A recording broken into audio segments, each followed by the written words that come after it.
Welcome to Comics Bazaar, the channel of comics commentary and arcana. This video features the Uncanny X-Men number 276, cover dated May 1991. And this is a very eye-catching, striking cover featuring Wolverine standing grimly over the body of a wounded Professor X with the simple caption, "Execution." So what on earth has gone on here? It would strike the reader as a very unexpected turn of events. Pencils by Jim Lee, inks by Scott Williams, and the decision to leave the background open white, an effective one, really makes those two cover figures, Wolverine and Professor X, pop. So let's open this one up to the splash page. This picks up from the previous issue. All of this issue is set in the Shi'ar Empire. The title of the story is Double Death, and the creative team, Chris Claremont and Jim Lee. So they are co-plotting, Chris Claremont providing the script and Jim Lee the storytelling in the artwork. And the rest of the creative team, Scott Williams inker, Pat Brousseau letterer, and Joe Rosas colorist. So Gambit and Jubilee have been watching covertly goings on with Professor X, Gladiator and Oracle, and they're quite shocked to see what is happening now in front of them in relation to Deathbird. And Jubilee whispers to Gambit, "Do you see, Gambit? Do you hear that? The X-Men's old teach, Professor Xavier acting like a Mondo major bad guy." And Gambit, of course, as a thief used to sneaking around, says, "I saw and heard both, only I ain't blabbing about it. Figure it safest, keep mind and mouth tight shut, so maybe none of these nasty boys hear us."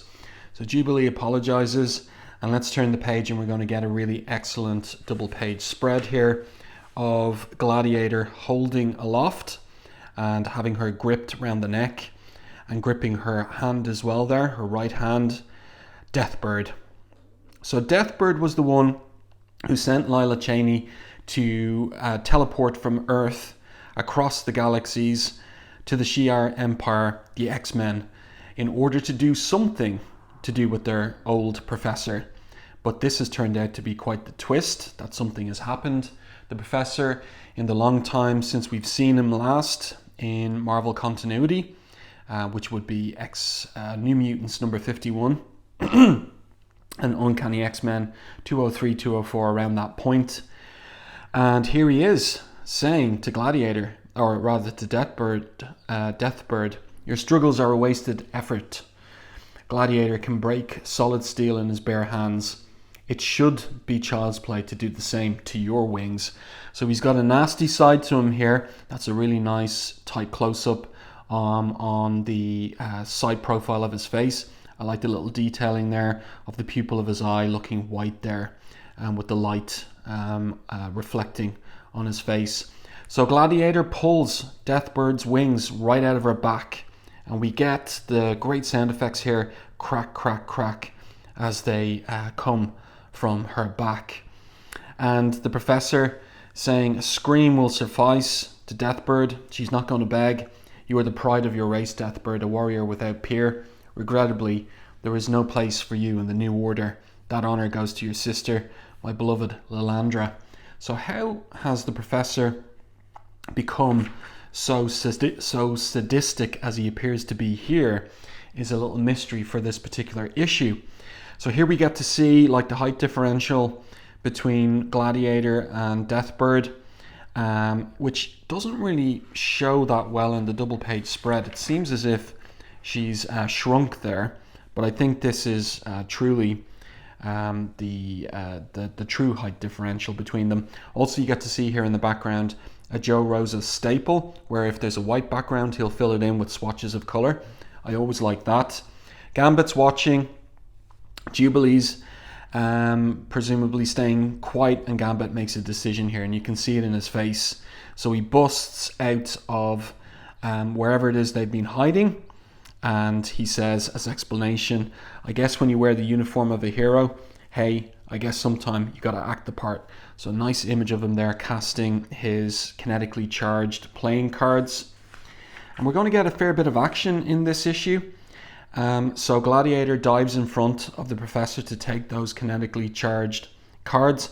Meanwhile, Deathbird uses the distraction to claw the Professor in his back. And Jubilee here emerges from the hidey hole too to back up Gambit. Couldn't leave well enough alone. Could you, Cajun, she complains. Couldn't just mind her own business. But at this point, when the Professor sees her, he grabs her mind with his psychic power and orders Gladiator, deal with your former Empress. The X-Men are mine. So, again, as I've said before, what on earth is going on here? Great anchor image there of Deathbird leaping behind the Professor and clawing his back. Another couple of great anchor images on these pages. Deathbird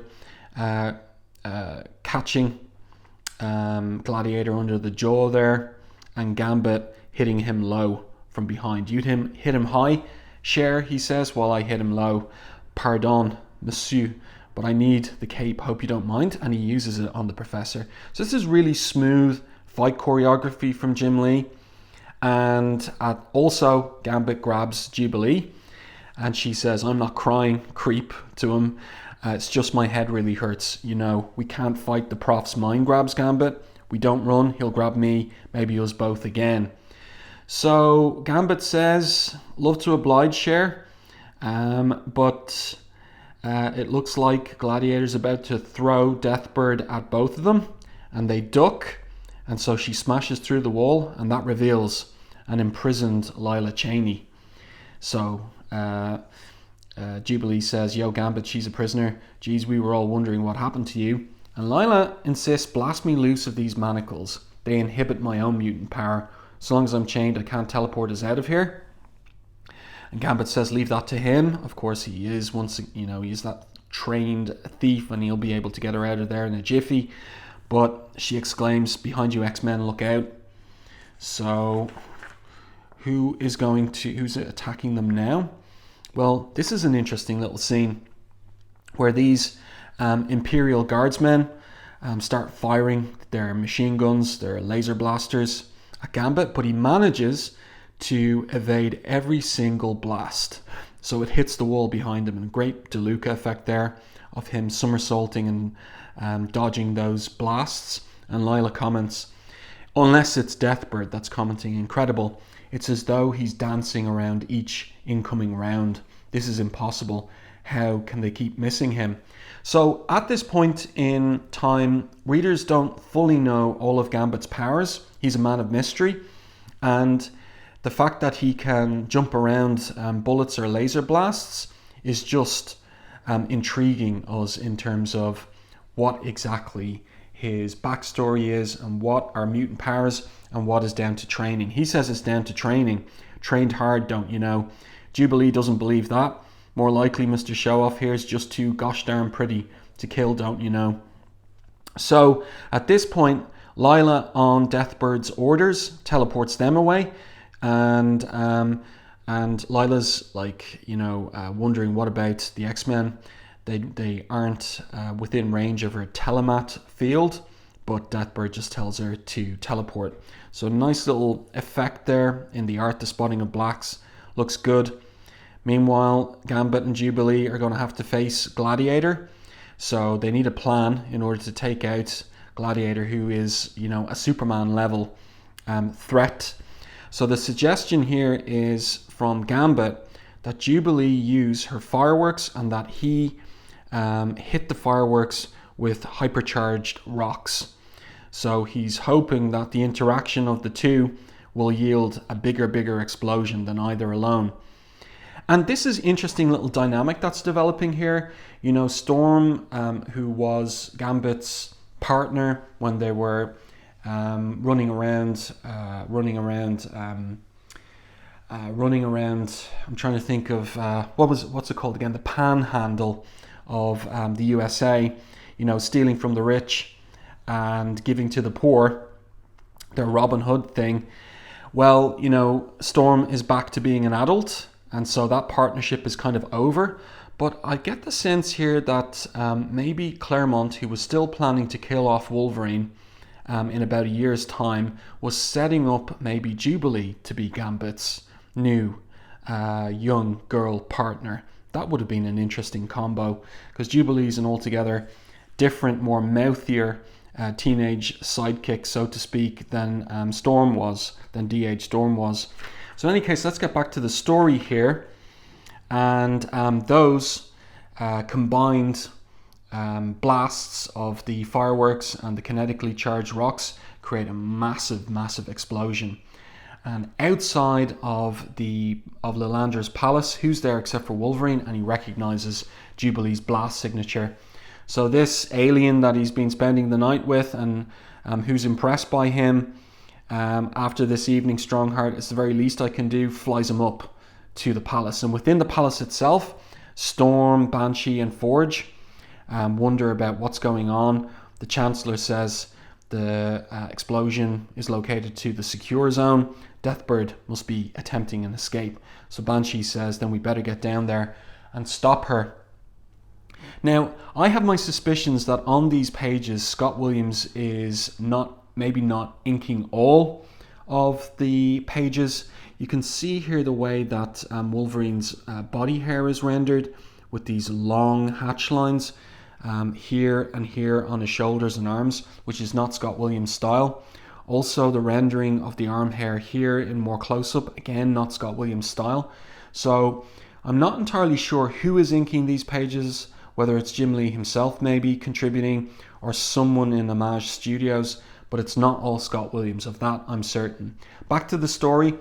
Everybody arrives at the blast site to find that Professor X is okay because he was shielded from the blast by Gladiator. And Storm is concerned about the location of Gambit and Jubilee because they're missing. And she thinks privately to herself, why is Wolverine prowling? What does he suspect? So we can see that here. The professor says he's size scanning for Gambit and Jubilee. Rest assured they will be found. And of course there's an ironic dimension to that assurance he gives them. Wolverine here checking the ground, picking something up perhaps from the ground. We'll find out he does indeed pick something up from the ground. Psylocke asks him, looking for something? Wolverine, not anymore, Psylocke. And he pops his claws. I got what I need.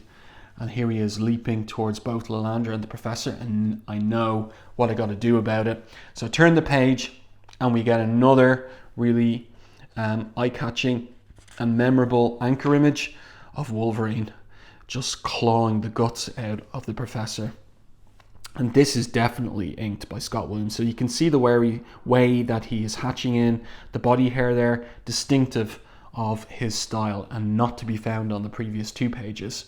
So everybody's horrified, everybody's mystified and baffled as to what has just happened. So we get all the reaction shots there, all the raised eyebrows. I really like Forge's line in particular where he asks Storm, has he gone nuts? Just like that. That's so good. And Psylocke here manifests her psychic knife, and she thinks to herself, she telepathically communicates to Gladiator, calm yourself, quite understandable for you to be so shaken, but you must hold fast to your true loyalties, as must I. And then she strikes Wolverine in the head with her psychic knife, the focused totality of her telepathic power, as she always tells us. And this brings us back to Uncanny X-Men 257, and we wonder, has Psylocke turned to the dark side? Because that was a question we had at the end of that three-part story of Psylocke's transformation into a Japanese ninja assassin. So Lilandra here says, proud I am to see Psylocke, at least one of Charles's students knows where her duty lies. As for the others, Starjammers seize them. So nice top-down shot here of Banshee, Storm and Forge isolated, and the Starjammers coming up on them, Ch'od here saying, yield, miscreant, once friends, we've no wish to do you harm, despite Wolverine's treachery. And just in the nick of time, there arrives the cavalry in the form of Turn the Page. And another great anchor image from this issue. It is none other than Deathbird and Lila Cheney. And Lila exclaims, we're back to bad, beautiful babes with really big guns. And also staples, motifs of Chris Claremont's run on the X-Men. Many issues where we get bad, beautiful babes with really big guns. But this is Jim Lee's version of that. and it's pretty cool. So, and I like the reactions of Storm and Forge as well, just the question mark and the exclamation mark, that's good stuff. So the ladies start blasting away, and then Lila's able to teleport herself and Deathbird away, as well as Storm, Forge and Banshee. And again, we get that nice rendering of her teleportation effect with the spotting of blacks there. That's really nicely done. So they leave without Psylocke. And Lilandra here is in despair at the death of her beloved, and the Chancellor gestures across her face, which seems to calm her, whatever is going on there. It's as if he has her hypnotized, and he confirms that Xavier is dead.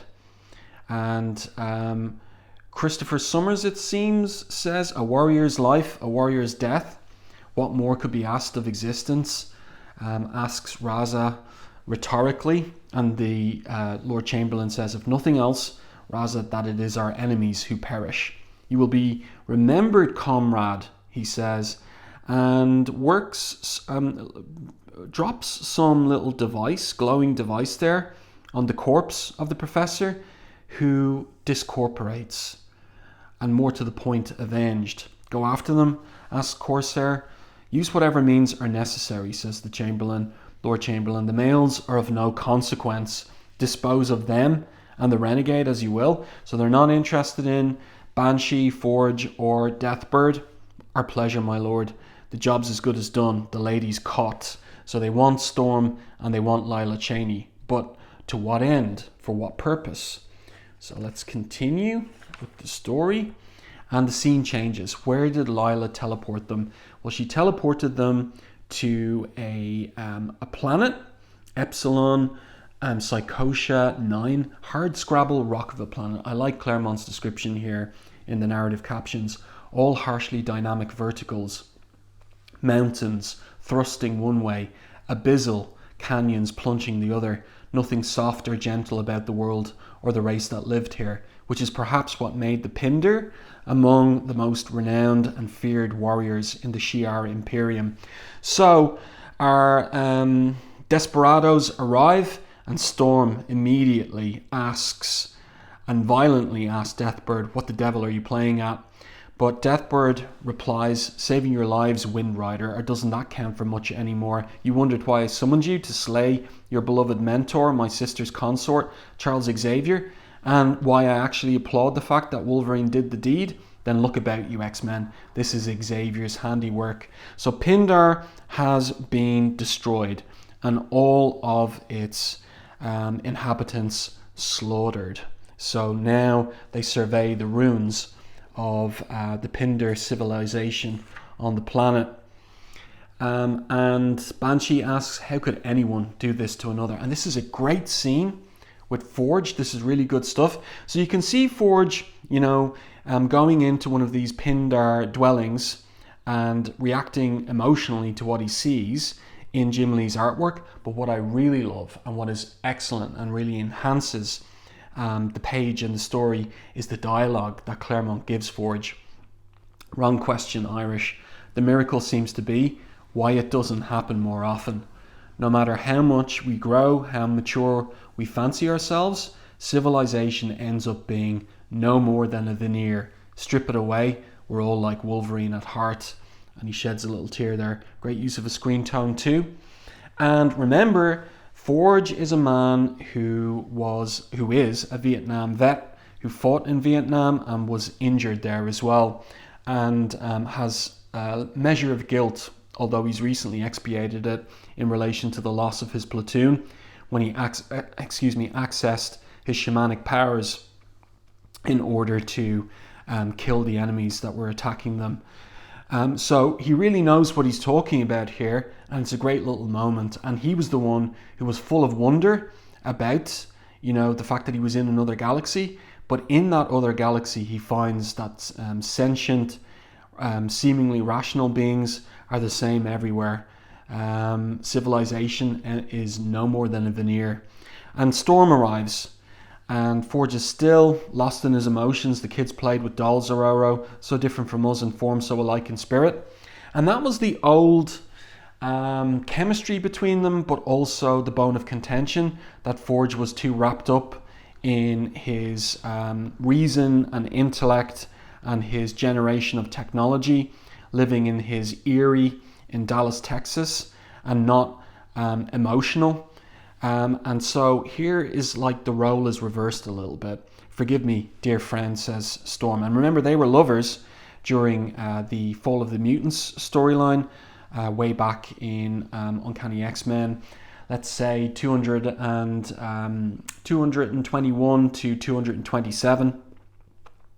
And she says to him, "Forgive me, dear friend, for this world is bitter cold. My system can compensate for the temperature yours and Sean's and Lila's cannot. You are the maker, Forge. We depend on you for the tools necessary for our survival." And he responds, "Who'd this little girl depend on? Why did this happen, Aurora? What was the point?"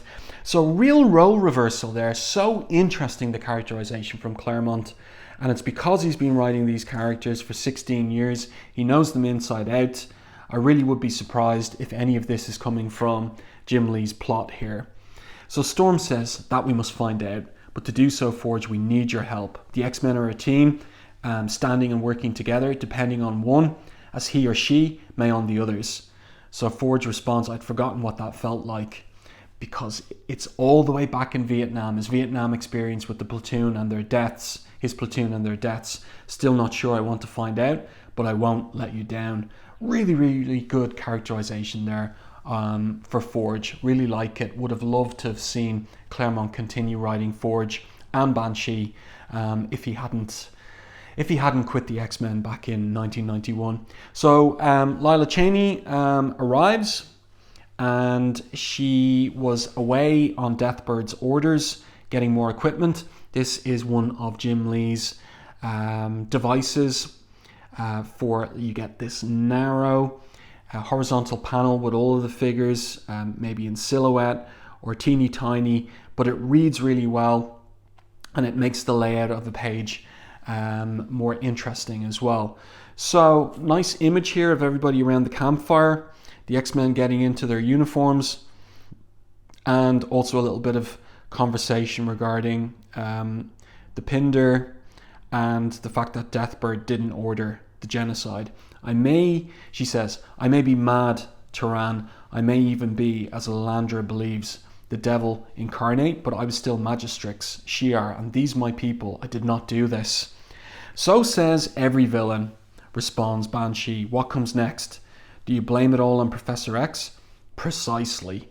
So here comes a big kind of explanation, and I really like that side profile on Deathbird's face. It really shows us that she is an alien, that kind of flat nose that she has there, and the gritted teeth as well. She is a warrior, and it comes across in the artwork there. So she explains, "Sweet Lilandra, gentle Lilandra, noble Lilandra, acting more like me than me, whoever would have thought. Yet that selfsame Xavier ravished Gladiator's mind and laughed to see the Praetor break my wings. There is no love between us, Storm, and with good reason. We have been the bitterest of foes, and will no doubt be so again. I have no easy answers for you, X-Men. To earn your trust, save the evidence of your own eyes. And this is really interesting, and an infernal buzzing in my brain that tells me you are my only hope." And we'll find out what the source of the infernal buzzing in her brain is in the next issue. "I ask, I beg," she continues, "this not for myself, but for Shi'ar, before the Imperium is overwhelmed, and perhaps eventually your own space as well." So Banshee asks Storm, does she believe Deathbird? And Storm comes around and says, "Gladiator told us Jubilee and Gambit were not present in the dungeon, Sean. Xavier backed him. They lied. Wolverine found Jubilee's earring. It fell from his hand after Psylocke struck him down. Then and there, Wolverine elected to follow his instincts, whatever the cost." So now they're at one, but the Starjammers have arrived. They've tracked everyone to Pinder, and it's by virtue of Deathbird's a biotag inserted into Deathbird's blood. So that's the explanation of that.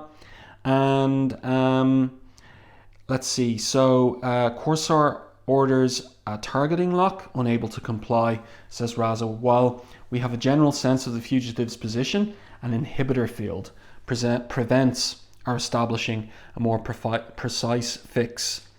So they're going to have to wait. Interesting.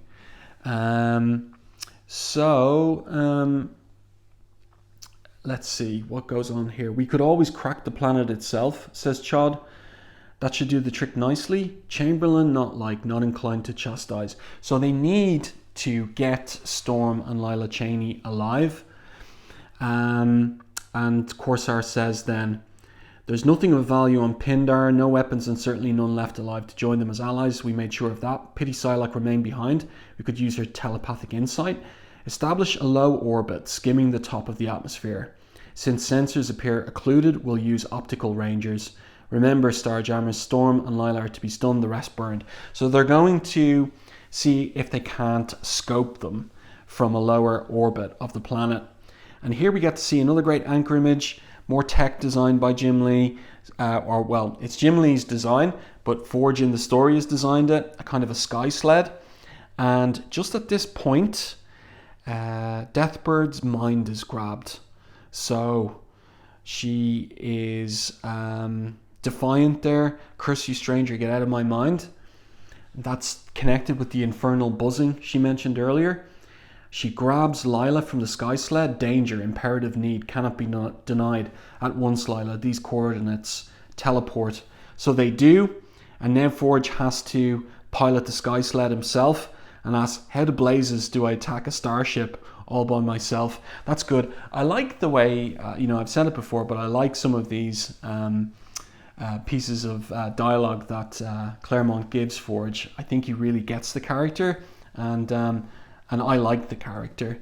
So now Raza sees on the optical scanner Storm and Banshee ready to fire, and then the scene switches. Meanwhile, as in some small time in the recent past, say just before the Starjammers' arrival on Pindar, we pick up with Psylocke and Gladiator carrying Wolverine there over his shoulder, and also Jubilee. And Wolverine and Jubilee are naked, and they're being brung along by Psylocke, who's using her telepathic power, to their final destination. Open your eyes, little Jubilee, she taunts.